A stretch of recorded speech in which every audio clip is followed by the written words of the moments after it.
For years, I thought I was failing, mainly because I wasn't making progress fast enough. But it took me over 30 years to realize what I'm about to tell you in the next 5 minutes. Consistency matters more than motivation. And once you start to realize this for yourself, I promise you, everything starts to change for the better.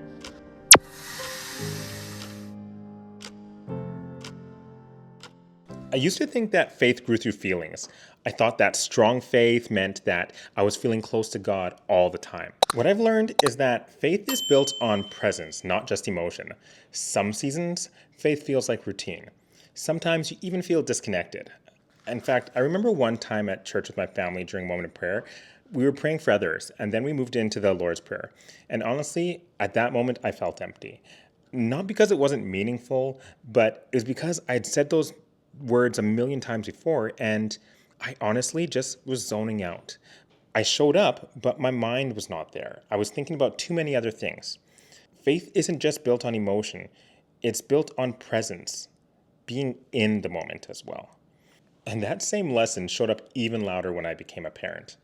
I thought for the longest time that being a good parent meant doing everything right, or doing it bigger and better.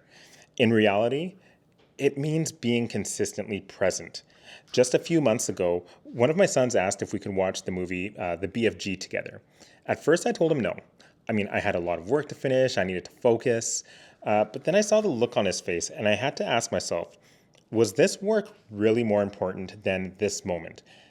So I ended up changing my mind. We watched the movie, and it turned into one of those small family moments that actually sticks in your memories, a core memory. Kids don't remember perfection. They remember how you made them feel and who was there, who made them feel that way.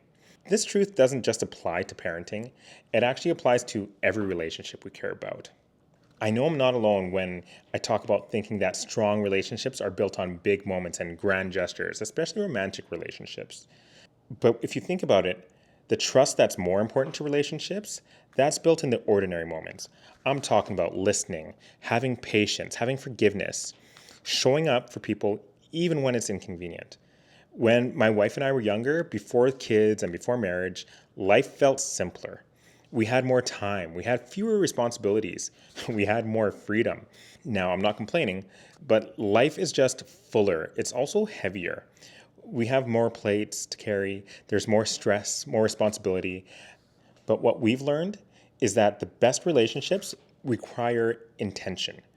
Marriage is hard work, but honestly, it's worth it. 18 years later, we're still married and wouldn't change it for the world. And this mindset completely changed how I view work and purpose. When it comes to making progress, I used to think that it required motivation. What do I need to motivate myself to get this done or that done? Keep going. What I've learned is that it actually comes from discipline. When I closed my design business and joined my friend's marketing company, it was a hard decision. Less control, less flexibility, a lot of unknowns. But over time, I found comfort in routine, in showing up every day, in building relationships with my teammates, in creating systems that helped our agency grow.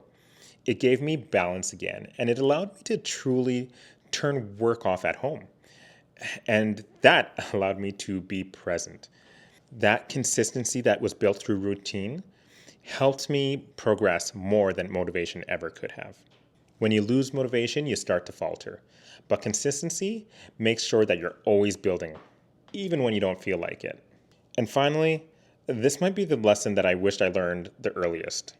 I'm talking about self stewardship, not selfishness. For a long time, I treated taking care of myself like it was optional. It's not, it's essential. When I was younger, I took my body and my health for granted. I wasn't very athletic. I didn't play a lot of sports, even though my friends loved them. I was more the artsy video game and drawing guy. And another thing I didn't think mattered was going to the gym. But now it's actually one of my favorite places to be. When I'm there, I clear my mind. I'm just focused on my form, my breathing, and not getting hurt. Everything else quiets down. I feel stronger now, healthier, and I guess again, more present. I honestly wish I had started sooner. Just know that taking care of yourself isn't selfishness, it's stewardship. You need to make sure that you're there for your family, your friends, as long as you can be. In my case, it was for my kids, my wife, and yes, for me. If you're tired, overwhelmed, or questioning your progress, I need you to hear this. You don't need to do everything. You don't need to be everywhere, or even be everything for everyone. And trust me, you're not meant to be. The most important changes don't come from those big moments. They actually come from faithful consistency, showing up where it actually counts. And honestly, that starts with just showing up where God has already placed you.